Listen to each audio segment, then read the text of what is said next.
જય સચ્ચિદાનંદ. જય સચ્ચિદાનંદ. બોલો. દાદાની વાણીમાં એક સાંભળ્યું હતું કે કોઈ જીવનામાં કિંચિત માત્ર પણ દખલ કરી શકે નહીં એવું સ્વતંત્ર જગત છે. આપણે રૂટીન વ્યવહાર જોઈએ તો કોઈ જીવનામાં દખલ કરે છે એવું લાગે, એટલે કોઈને માન આપે છે કે કોઈ જીવ કોઈને અપમાન કરે છે, કોઈ વિશ્વાસઘાત કરે છે, કોઈ ન્યાય કરે છે, કોઈ અન્યાય કરે છે, કોઈ સાચું ખોટું કરે છે, કોઈને છેતરે છે. તો આખું વિતરાગોથી આખી ઊંધી દ્રષ્ટિ છે. તો આમ કોઈ મારા જગતમાં કોઈની સત્તા નથી, મારું સ્વતંત્ર જગત છે, એવું કેવી રીતે સ્પષ્ટ થાય? સ્પષ્ટ થાય ને, બહુ ઈઝી છે. બહુ ઈઝી છે. કારણ કે આપણે જે જોઈએ છે તો ઇન્દ્રિયોથી દેખાય છે, અને વિતરાગોએ જે આ વાત કરી છે એ જ્ઞાનથી વાત કરી છે. હવે એને સ્પષ્ટ કરવા માટે શું, તો કે આપણા મન વચન કાયા આપણા કંટ્રોલમાં છે? મુશ્કેલી છે. મારે જમવું હોય તો કે મમ્મી કે હમણાં જમવાનું નથી, થોડી વાર રહીને જમવાનું છે. ટેબલ પર બેસું તો કે હવે થોડી વાર રહીને આવો. તૈયાર હોય તોય ના આપી શકે. તો એ જેમ જેમ ઓબ્ઝર્વ કરતા જઈએ તેમ ખબર પડે કે દાદા ભગવાન ઓલું કહ્યું છે વાક્ય કે સ્થૂળ સંયોગો, સૂક્ષ્મ સંયોગો. સ્થૂળ એટલે દેહના સંયોગો, સૂક્ષ્મ સંયોગો એટલે મનના સંયોગો, અને વાણીના સંયોગો. પર છે ને પરાધીન છે. હવે એ આપણે ખાલી કન્ફર્મ જ કરવાનું છે. દાદા ભગવાનને તેમના જ્ઞાનમાં અનુભવ થઈ ગયો, બરાબર છે, પણ આપણે આપણી રીતે હવે એને કન્ફર્મ કરવાનું છે. બરાબર છે. મારા દાંતની અંદર અત્યારે એક કાણું પડેલું છે, તો મેં કીધું ચલો હવે આ કોરોના ચાલે છે તો ફિલિંગ કરાવી દઈએ, એટલે પછી બહુ વાંધો આવે નહીં. એટલે મેં ફિલિંગ કરાયું. હવે ફિલિંગ કરાયું તો ડોક્ટરે કશું પહેલા ના કીધું, પછી કીધું કે 15 દિવસ પછી ઝટકા લાગે તો આ દવા લેજો. હવે આ 15 દિવસ થયા છે અને ધીરે ધીરે ઝટકા ચાલુ થયા છે. હવે કોને કહેવાનું? હવે આ જ પૂતગલ મને જ આ પઝલ કરે છે. એ શું એના પછી નહીં સમજ પડે આપણને કે આ આપણને હેરાન કરે છે? હેરાન કરે છે, પણ હેરાન કરે છે, પણ એ જોવાનું આપણે કે કોને હેરાન કરે છે. આપણે જુદા છે પાછા, આપણને હેરાન નથી કરતું. આ જેને હેરાન કરે છે એવું લાગે છે કે આને દુખાવો થાય છે, આપણે જાણનારા છે કે ઓહો દુખાવો થયો. તો એ જેમ જેમ એ વિઝન મૂકતા જઈએ ત્યારે ખબર પડે કે ઓહો આ તો આવું છે. બીજું એમની કોઈ પણ એપ્લિકેશન મૂકો કે બન્યું તે ન્યાય. દાદા ભગવાને લગભગ 7 દિવસ કન્ટિન્યુઅસ બન્યું તે ન્યાય પર સત્સંગ કર્યો કે ન્યાય જુઓ તો ખરા. આપણે સરકારની કોર્ટમાં લોકોને દ્રષ્ટિમાં જો ન્યાય ખોરશો ને તો તમારા પઝલ વધશે. અને તમે જો ન્યાય છો કે ન્યાય બન્યું તે ન્યાય તો કે તમારા પઝલ વિકલ્પ બંધ થશે, ને જેવો વિકલ્પ બંધ થશે એટલે જ્ઞાન ઉપર આવશે. આ તો વિકલ્પના વમળની અંદર જ્ઞાન ઉપર કેવી રીતે આવે? વિકલ્પના વમળમાં ઘેરાઈ ગયા છે. હા, દાદા ભગવાન કે નિર્વિકલ્પ થવું હોય તો જ્ઞાની પુરુષના વાક્યનું આરાધન કરવું પડે કે જે બુદ્ધિથી બહાર ગયા છે. બુદ્ધિ ઇન્દ્રિય ગમ્ય છે, સીમિત છે, લિમિટ છે એની, એ વધારે સમજી શકે નહીં. એટલે કાં તો એને દ્રષ્ટિ આપવી પડે અથવા તો પછી એને વાત સમજાવવી પડે. એટલે હા, એટલે આમ આપણી જે સીમિત દ્રષ્ટિ છે, ઇન્દ્રિય ગમ્ય દ્રષ્ટિ છે, બુદ્ધિથી જુએ છે. એટલે બુદ્ધિનો સ્વભાવ જ છે કે પઝલ કરવું, આપણને ગૂંચાવી દે, આપણને શાંત થવા ના દે. અને જ્ઞાનનો સ્વભાવ છે કે તમને શાંત પાડે. એટલે શાંત ના હોઈએ તો સમજવાનું જ્ઞાન નથી, બુદ્ધિ છે. એટલે એવું લાગે કે આપણું સાચું છે તે છતાં અન્યાય થયો. વિશ્વાસ દાદા ભગવાન કહે છે કે જો તું સાચો હો તો અન્યાય થાય નહીં, અને અન્યાય થયો માટે તું સાચો છું નહીં. થર્મોમીટર તો મુકાય ને, થર્મોમીટર તો મુકાય ને. થર્મોમીટર મૂકું ને મને તાવ આવેલો હોય તો ભાઈ 100 બતાડશે. એવું દાદા ભગવાનનું વાક્ય થર્મોમીટર તરીકે વાપરવાનું છે. હું જો અકળાઈ જાઉં તો પછી મારી પાસે બુદ્ધિ છે, જ્ઞાન નથી. અને અકળાઈ જાઉં કદાચ બની શકે, પણ તરત પાછો શાંત થાઉં છું તો જ્ઞાન કામ કરે છે, પ્રજ્ઞા કામ કરે છે. એ સોલ્યુશન બહાર નથી શોધતું, સોલ્યુશન તો અંદર છે. સોલ્યુશન બહાર છે જ નહીં. તમે બહાર સોલ્યુશન જોવા જશો તો વધારે પ્રોબ્લેમ ગૂંચાશે.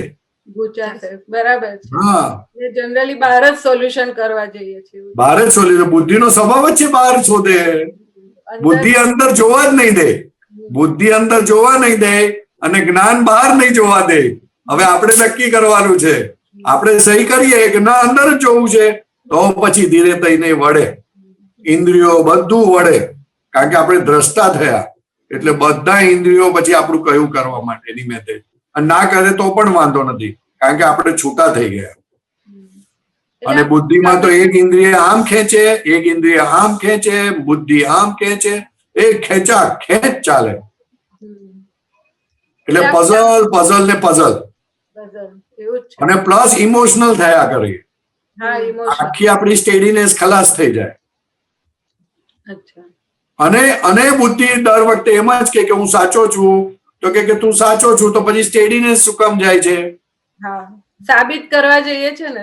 હા, સાબિત કરવા જાય, પણ તું સાચો છું તો સાબિત કરવાની જરૂર નથી. તો જરૂર નથી સાચું થવાની, તારે જરૂર નથી પ્રૂવ કરવાની. પણ આ આવી રીતે ફેરો કરે, આપણને ફેરો કરે, મેરી ગો રાઉન્ડ જેવું કર્યા કરે. કોઈ દિવસ જંપીને બેસવા ના દે. હા, અને દાદાનું એક વાક્ય કોઈ જગ્યાએ ગમે તે સમયે ગમે તે વખતે મૂકી દો, the problem is solve. Immediate problem solve થઈ જાય, ઇમિડિયેટ, ઓન ધ મોમેન્ટ. એટલે આ વાક્ય સાંભળ્યું ને કે કોઈ જીવનામાં કિંચિત માત્ર ડખોડખલ ના કરી શકે. દાદા કે છે કિંચિત માત્ર ના કરી શકે. મને એમ લાગે કે એની સત્તા છે કે મારી જોડે અન્યાય કરે, એની સત્તા છે કે મારું અપમાન કરી શકે, તો કેવી રીતે બને? મારું દાદા કે છે કે એની સત્તા તને લાગે તો તું મોક્ષે ના જઈ શકો. કોઈને મહાવીર ભગવાનને કોઈ મોક્ષે જવા દે એવું હતું જ નહીં. ગોસાડો ના જવા દે, ગૌતમ સ્વામી ના જવા દે મોક્ષે. એટલે આખો મોક્ષ માર્ગ જ ખોટો ઠરી જાય. એટલે મારું સ્વતંત્ર જગત છે એ એમ થાય કે રિયલાઇઝ થાય તો આ એલિગેશન બંધ થઈ જાય બધા. નહીં, સ્વતંત્ર જગત છે ખબર પડે તો તમે ભૂલો કરતા બંધ થઈ જાઓ, દુઃખ આપતા બંધ થઈ જાઓ, બીજાને દુઃખ આપતા બંધ થઈ જાઓ તમે. ઓ મારું સ્વતંત્ર જગત છે ને મારા સ્વતંત્ર જગતમાં હું ફસાયો છું, મેં એવું શું કર્યું કે હું ફસાઈ ગયો? તો કે ના, હવે ના ચાલે. તો દાદા ભગવાને પુષ્ટિ માટે વાત કરી. You are whole and sole responsible for your life. એટલે દાદાનું કોઈ પણ વાક્ય આ સંબંધી જો તમે મેચ કરશો તો તમને ખબર પડશે, ઓ ફેન્ટાસ્ટિક, ધીસ ઇઝ. બધી બાજુથી એનું સેટિંગ આવે, બધી બાજુથી મેળાપ થાય એનો. એટલે બહુ જબરજસ્ત વાક્ય છે, પણ આ નિશ્ચય વાક્ય છે. એટલે બહાર તો આપણે એવી રીતે રહેવાનું કે આમ સરસ રીતે એવી રીતે રહીએ આપણે કે કોઈને ખબર ના પડે. ખ્યાલ આવે ને? અને આપણે કોઈની અંદર દખલ કરતા બંધ થઈ જઈએ. આપણે દખલ કરતા બંધ થવું પડે ને. દાદા ભગવાન શું કહે છે કે તમારામાં દખલ કેમ કરી શકે છે કોઈ? તો કે તમે દખલ કરી છે માટે. તો હવે આ જેમ જેમ ખબર પડતી જાય એટલે આપણી દખલ ઓછી થતી જાય, અને દખલ જેમ ઓછી થતી જાય તેમ લોકોને વધારે ગમતા જઈએ આપણે. પણ આપણે ગમવું નથી, આપણે નિકાલ કરવાનો છે. અને દખલ આપણે કરી છે માટે કારણ આપણી અંદર છે, પણ આપણે કારણ બહાર શોધવા જઈએ છીએ. એટલે ભેગું થયું છે. એટલે ભેગું થયું છે. દાદા ભગવાનનો કેટલો સરસ દાખલો હતો કે અમને સિંગોડા અમે બહુ ખાઈએ નહીં, પણ તે દિવસે સિંગોડાથી ગાડી આખી ફરી. એવી રીતે આપણીમાં એવા પરમાણુ છે માટે એવા માણસો ભેગા થાય. એ પછી ચોર હોય, જેલસી વાળો હોય, ડખો કરવા વાળો હોય, જુઠ્ઠું બોલવા વાળો હોય, એવા જે બધા ભેગા થાય છે તો સમજવાનું આપણી અંદર એવા એ પરમાણુ છે. એ પરમાણુના નિજરા માટે કુદરત, વ્યવસ્થિત શક્તિ આ સંયોગ ભેગો કરે છે અને તમારી નિજરા થાય છે. સાહેબ, કેટલી મોટી વસ્તુ છે. એની સત્તા જ નથી કે કઈ કરી શકે. અને દખલ કરે તો હું હવે મહાત્માઓ માટે બહુ જ મોટો ફાયદો થઈ ગયો. તો કે કેમ? તો કે ઓહો, મેં આવી ભૂલ કરી છે. તો કે હમણાં નથી ખબર પડતી, કઈ વાંધો નહીં, પણ જેમ જેમ એ મન જોતા જશો ને તો તરત ખબર પડશે હાલ હું પણ આવું જ કરું છું. અમારે નોર્મલી જે સત્સંગ અમારે ભાગે આવે છે, જે આપતા પુત્ર જે ભાગે આવે છે, તો નોર્મલી અમે ઓબ્ઝર્વ કરીએ ને તો સમજી જઈએ કે આ મને બધાથી વધારે લાગુ પડે છે. બરાબર છે સર. બધા આપતા પુત્રને એવું લાગુ પડે છે. જેને જે સંજોગ અથવા સત્સંગ કરવાનો આવે એને મેક્સિમમ એ બાબતમાં લાગુ પડે અને એ જ બાબતમાં એ બોલતા હોય. હવે જો એ ઓબ્ઝર્વ કરે કે મેં શું વાત કરી તો જુએ કે આ તો વાત મને વધારે લાગુ પડે છે. The more you observe yourself, what you are answering, then you find, this is maximum applicable to me. That's why અમારે આજે આ બોલવું પડ્યું. એટલે તમે કીધું કે પોતાના અંદર પરમાણુ છે એનાથી સામેવાળો એટલે મારાથી જ આ ઊભું થયું છે ના, એટલે હવે સામેવાળો જે ભેગો થાય એના પરથી આપણે જવાબ પરથી રકમ શોધવાની.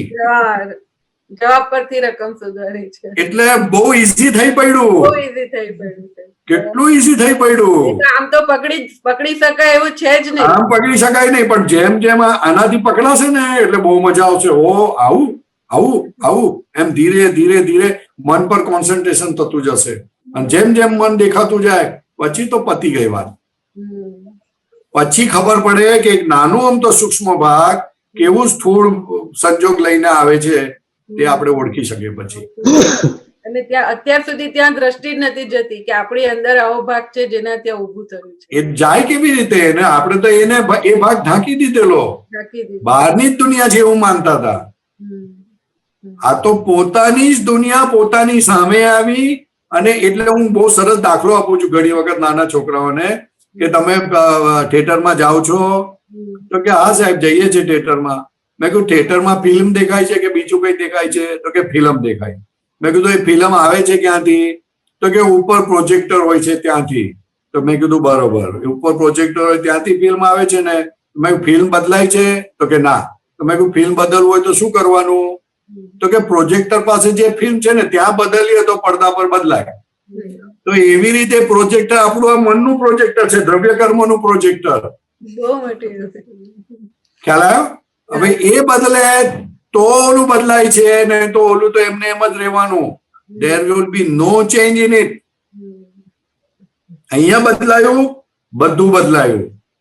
એટલે દાદા ભગવાને શું કર્યું કે જગત નિર્દોષ પોતાના જ્ઞાનમાં જોયું અને જ્યાં જ્યાં નિર્દોષ ના દેખાય ત્યાં પ્રતિક્રમણ કરી નાખ્યું. કેમ? તો કે તને દોષિત દેખાશે, સપોઝ મને દોષિત દેખાય તો પ્રોબ્લેમ મારો થયો. બરાબર છે. તો મારો પ્રોબ્લેમ મને થાય કોઈને જોઈને એ તો મને ના પોસાય સાહેબ. એટલે સામેવાળો ગમે તે કરે મને નિર્દોષ દેખાવો જોઈએ અને ના દેખાય તો મારે પ્રતિક્રમણ કરવાનું, કારણ કે એટલો ભાગ મારે રિલેટિવ જોવાનો બાકી રહ્યો. બરાબર છે. રિલેટિવ એક્સેપ્ટ કરે 360-100% ત્યારે કેવળ જ્ઞાન થાય. કારણ કે બધી પકડ રિલેટિવમાં છે. હજી એ રિયલ લાગે છે એટલા માટે આ બધું માથાકૂટ છે. ઊભી થાય છે. બરાબર છે. એટલે રિલેટિવ જેમ જેમ રિલેટિવ સમજાતું જાય કે આ રિલેટિવ છે એટલે પકડ ઓછી થતી જાય. એટલે મારી અંદરનું બધું ક્લિયર થતું જાય. મારી અંદર ક્લિયર થયું એટલે ભગવાન ખુલ્લા થાય. ભગવાન રિલેટિવ ની અંદર દબાઈ ગયા છે. સાચી વાત છે.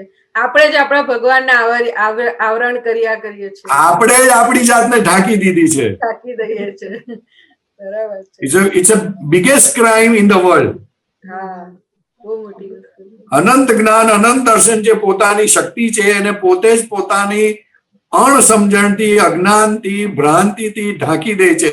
એટલે એને ભ્રાંતિ વાળા કીધા, મિથ્યાત્વી કીધા કે ફુલિશનેસ છે આ તમે. અને આ આજ્ઞારૂપી પ્રકાશ છે એનાથી આપણે આપણું પોતાનું સ્વરૂપ જ ખુલ્લું થાય છે. ખુલ્લું થાય છે કારણ કે બધી રોંગ બિલીફો જે છે તે બધી નીકળતી જાય છે. વ્યવસ્થિત શક્તિ મૂકવાથી કરતા કોણ છે એ સમજાતું જાય એટલે બીજા પર આરોપ જવાના બંધ થઈ જાય. બીજા પર તમે આરોપ જવાના બંધ થઈ ગયા એટલે બુદ્ધિ બંધ થઈ ગઈ સાહેબ. પણ હજી આ વ્યવસ્થિત છે કે આ બધા સાયન્ટિફિક સર્કમસ્ટેન્શિયલ એવિડન્સ ભેગા મળીને આ પરિણામ આવ્યું છે. તો આપણી એટલી વિશાળતા નથી કે બધા આપણે સાયન્ટિફિક સર્કમસ્ટેન્શિયલ એવિડન્સ જોઈ શકીએ. એટલે આમ આપણું આમ બહુ લિમિટેડ વિઝન થી આપણે વ્યવસ્થિત શક્તિ જોઈએ છે એવું લાગે. હા, પણ એ વિઝન ક્યારે ખુલે તો કે પોતે હજુ રિલેટિવમાં જકડાયેલો રહે છે. રિલેટિવ જેમ જેમ રિલેટિવ સમજાતું જાય તેમ તેમ વ્યવસ્થિત ના ફેક્ટર્સ બધા ઓપન થતા જાય. સ્થૂળ સૂક્ષ્મ સૂક્ષ્મતર બધા એવિડન્સો ખુલ્લા થતા જાય અને છેવટે દ્રષ્ટિ પોતાની પર પડે કે ભાઈ મેં લગ્ન કરવાનું નક્કી કરેલું એટલે મારે આજે લગ્ન કરવા પડ્યા. ત્યાં એવિડન્સ, આ તો સ્થૂળ એવિડન્સ છે, પણ આ અંદર બિલીફ સુધી ત્યાં સુધીનું દેખાય એને પછી. બરાબર છે.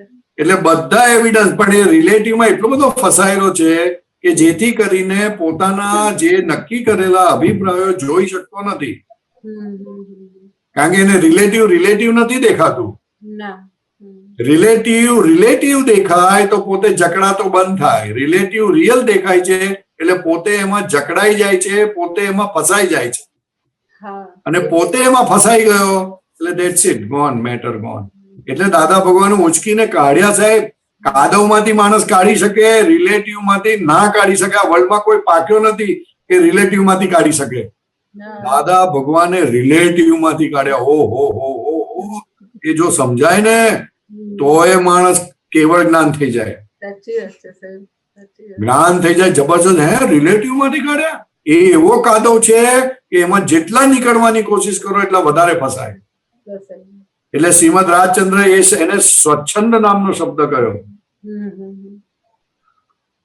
લોકો દુનિયા છોડીને જાય, ગુફામાં જાય, ઘર છોડીને જાય, વાઇફ છોડીને જાય, મિલકત છોડીને જાય, તો ઉલટો રિલેટિવમાં વધારે ફસાયો, નીકળ્યો નહીં. આપણને લાગ્યા છોડીને ગયા એટલે નીકળ્યા રિલેટિવ, ના, રિલેટિવમાં વધારે ફસાયા. બરાબર છે. એટલે જે છે સ્વરૂપે ના જોયું. એટલે એ તો વાત જ ક્યાં ગઈ. એ તો કૃપાથી જ થાય પૂછે. એટલે રિલેટિવ ને સમજવા માટે રિયલ મળે નહીં ત્યાં સુધી રિલેટિવ સમજાય નહીં. અને રિલેટિવમાં છોડવા માટે, રિયલ તરફ જવા માટે રિલેટિવમાં તમે ગમે તે કરો, રિલેટિવમાં વધારે જ ફસાતા જાઓ. એટલે કૃપાળદેવે કહેવું પડ્યું, સજીવન મૂર્તિ સિવાય જે કંઈ પણ કરવામાં આવે છે, સજીવન મૂર્તિ સિવાય જે કંઈ પણ કરવામાં આવે છે તે જીવને બંધન છે એવું અમારું હૃદય કહે છે. એવું અમારું હૃદય છે. બંધન છે એવું કહી દીધું એટલે રિલેટિવ ને ના સમજણ પડી સાહેબ. એટલે તારે કંઈ પણ કરવું હોય રિલેટિવ માંથી છૂટવા માટે તો બીજું કંઈ કરીશ નહીં, ફક્ત એક સજીવન મૂર્તિને શોધજે. એટલું મોટું વાક્ય ક્યાંથી ક્યાં બોલી ગયા આપણે તો વાંચી જઈએ. શું હશે હવે જે હશે તે. આટલું બધું માર્મિક કે ગંભીરતા આટલી બધી હશે એ ખબર જ નથી. ખબર જ નથી. બહુ માર્મિક, જબરજસ્ત, કલ્પના પણ ના કરી શકાય. બહુ મોટું વચન કહેવાય કે તું કંઈ પણ કરીશ, કંઈ પણ, તો તને બંધન છે. કોઈ ઉપાય કર્યા સિવાય હવે એક જ આ વસ્તુ સમજવાની. Only one and one and one. અને એ દાદા ભગવાન સામેથી મળ્યા, સામેથી કૃપા કરી. મને તો હજુ યાદ આવે છે, દીપકભાઈ ને પણ ખબર છે કે દાદા ભગવાન મુંબઈમાં આવતા તો રવિવારે જ્ઞાનનો પ્રયોગ રહેતો. અમે તો એમ કે જ્ઞાન થઈ ગયું છે હવે આપણને. તો અમે તો વોલીબોલ રમતા હતા ભાઈ. શું કહીએ, કેવા માલ હશે દાદા ભગવાને, કેવા ને સરાયકા, કેવા પૈસા, શું વાત કરવાની તમને લોકોને. વોલીબોલ રમતા હતા, વોલીબોલ. એ જ્ઞાનના દિવસે રવિવારે. ભાઈ આજે તો દાદા જ્ઞાન આપવાના છે એટલે સત્સંગ નથી થવાનો. સત્સંગ નથી થવાનો એટલે અમે જતા નહોતા. બોલો શું કહેવાનું હવે તમને. એવા લોકોને દાદા ભગવાને ચડાયા, ઉઠાયા, પ્રેમ આપ્યો. અને કેટલું મોટું આમ શું કહેવાનું, આમાં શબ્દ નથી સાહેબ. સાચી વાત છે. પરિણામ દેખાય છે અત્યારે. હે, આપણા બધાને જે અત્યારે જે વર્તે છે ને બધા પરિણામ દેખાય છે એવું લાગે. હા, નહીં, દાદા ભગવાનની કૃપા છે આમાં કૃપા છે, બીજું કશું જ નથી. એમની કૃપા જ કામ કરે. કે તું સિન્સિયર થઈશ તો તારી પર મારી કૃપા છે, તું સિન્સિયર નથી તો હું શું કરું. કૃપા તો મારી ચાલુ જ છે. ઝીલવા તું કર જે કરવું હોય તારે. જય સચ્ચિદાનંદ.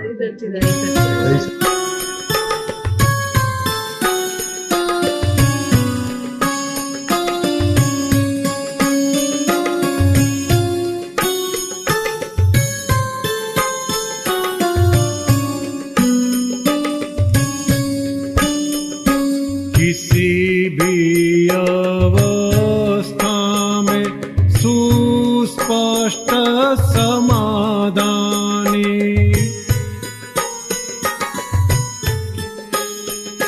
सर्वज्ञ मुख से बही परम शुद्ध ही ज्ञानवाणी,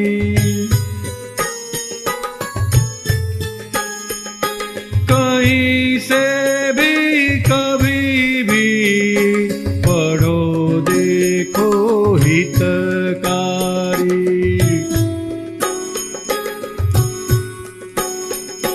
ज्ञानी चरणे भावार्पण आत्यंतिक उपकारी, दादा भगवान ना असीम जय जयकार हो, दादा भगवान ना असीम जय जयकार।